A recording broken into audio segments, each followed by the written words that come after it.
বন্ধুরা, আজ আমি আপনাদের শিং মাছের কাঁচকলা দিয়ে আলু দিয়ে পাতলা করে ঝোল রান্না দেখাবো।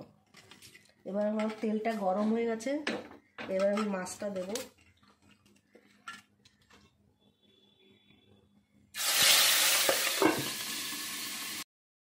মাছটা ভাজা হয়ে গেছে, এবার আমি কড়াইতে একটু জিরে ফোড়ন দেবো।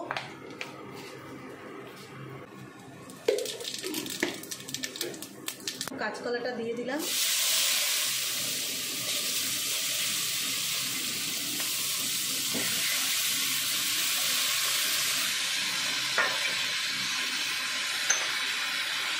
এখানে নুন দিলাম,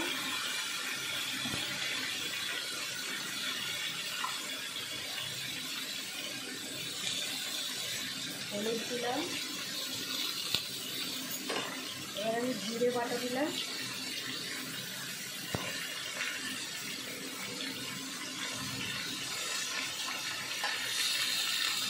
এবার আমি বাটা লঙ্কা দিলাম।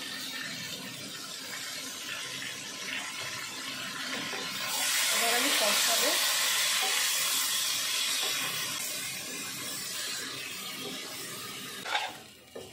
মশলা দিয়ে কষানো হয়ে গেছে আলু আর কাঁচকলাটা, এবার আমি জল ঢেলে দেবো।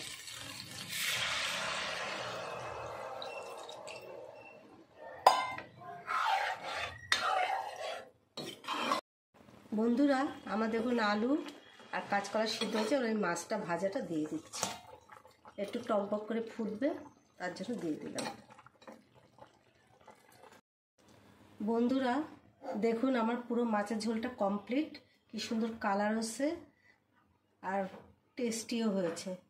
আপনারা ভালো করে দেখুন কিভাবে রান্না করেছি, আর ভালো লাগলে সাবস্ক্রাইব করবেন আর শেয়ার করবেন, লাইক করবেন। কিন্তু আপনারা অনেকেই শেয়ার করছেন না, দেখছেন।